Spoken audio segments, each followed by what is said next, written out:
Hey everybody, it's Kyle. Hey, I want to do another quick lunchtime video today. Last night something interesting happened, and so I was upstairs with my son. He was kind of having some trouble, and I hear the doorbell ring, so I run down, and it's a good buddy of mine. And so I said, hey, if you'll have a seat for a few minutes, let me finish up what I got going on, I'll be right down. And he said, okay. So he sat down, and then he heard, I guess, all the stuff that was going on upstairs with me and my son. And like I said, it only took about 10 minutes, but I think he heard enough to know that it wasn't probably a normal thing. And when I came downstairs, he said, you know, I had no idea, Kyle.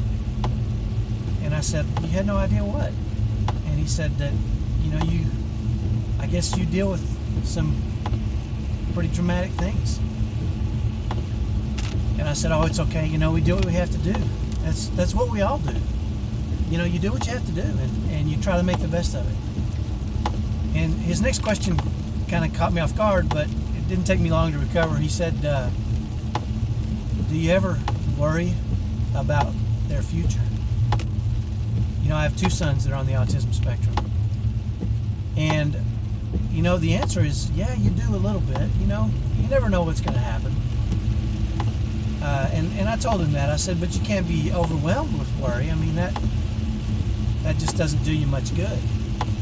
And so we got to talking about that, and he asked me a couple of questions, and I kind of have Ben Franklin's philosophy when it comes to worry. Ben Franklin at one point said, he said, don't anticipate trouble. Let me see, how did it go? Don't anticipate trouble or worry about what may happen. Keep in the sunlight. I think that's what he said. I think I'm pretty close there. And, you know, then I went on to tell him that basically 40% of the things that we worry about never happen. And 30% of the things we worry about are in the past. 12% are just, and these are the experts talking here, not me. 12% are needless worries, usually about our health or that kind of thing. And then 10% are silly, just kind of miscellaneous worries that make us nervous. So really only 8% of the time that we're worrying about something is it really a legitimate issue. And that means 92% never really happen. We spend a lot of needless time and effort worrying. And as I talked to him, you know, I said, certainly, you know, there are concerns, and certainly if you're worrying about something, you're not generally acting. And, you know, we talked a little bit about that and how if you can do something about it, then go ahead and act and do something about it. But if you can't, if there's nothing you can do, worrying is not really a very helpful thing. And so the conversation was really good, and it kind of reminded me personally, because I've been through some situations recently where I found myself kind of embroiled in a little worry that really wasn't necessary. And turns out I spent a lot of time and energy and maybe even a little suffering.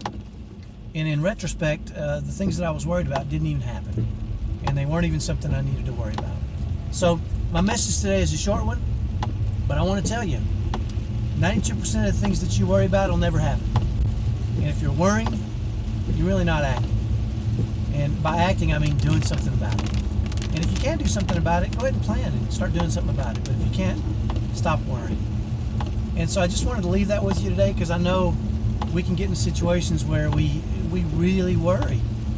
You know, there's a lot to worry about, but it can be pretty unproductive for us sometimes. So I want to leave that message with you yesterday, and I'm glad my buddy came over last night and had a chance to kind of rethink it and renew those thought processes in my mind. And hopefully that's helpful for you. So have a great day. It's Friday, so the weekend's coming up. Have a great weekend. As you can see from the windows, it's a nice, beautiful, rainy day here in Boise, Idaho. So enjoy the day and enjoy the weekend, and I'll talk to you next week. Have a good one. Bye-bye.